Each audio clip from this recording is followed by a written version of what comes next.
it.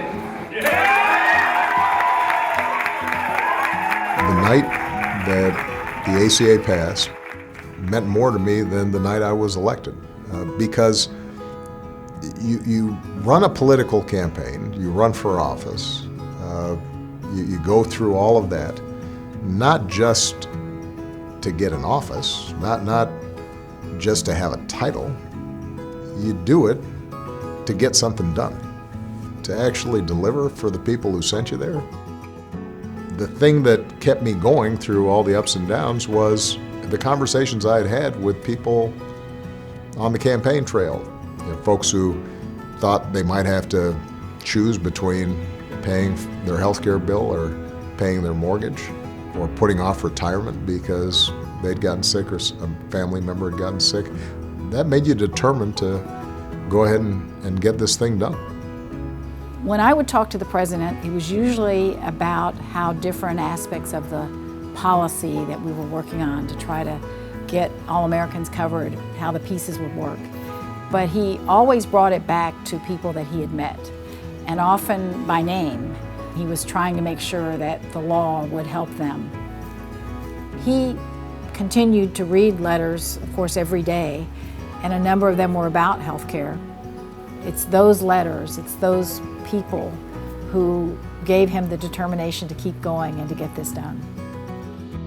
Natoma Canfield is a great example of the kind of ordinary person who decided one day, I'm going to be heard. And she happened to write me a letter. Here she was, a self-employed woman who had done everything right.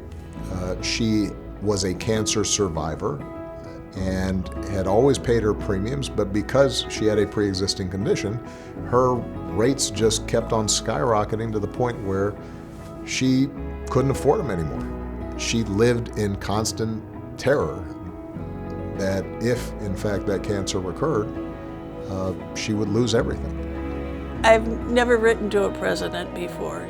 I just wanted somebody somewhere to know how hard I'd struggled. You know, I didn't think it would ever get read really, but just putting it down in writing and sending it off made me feel better. He invited a number of executives of health insurance companies into the White House. He wanted to impress upon them why it was so urgent that we get this done. So he got the letter out and he read it to them. We ended up reaching out to Natoma, had a rally. She actually probably helped persuade a member of Congress where she lived to vote in favor of the bill. Thank you, Mr. Speaker. Her story took me to a place I haven't been in a long time. I'm talking about Natoma Canfield, the face of this debate. That ended up being one of those moments where I said, this is why we're here. She was an inspiration, not just for me, but for a lot of people. And that's a great example of how citizens who decide to get involved can have an extraordinary impact on history. I think Natoma did. The thing I want every visitor to the Obama Presidential Center to understand about healthcare is this wasn't just something that I did. This is something that we did. It was a collective effort and a grassroots movement, and hopefully it inspires visitors to understand that their participation can bring about big change as well.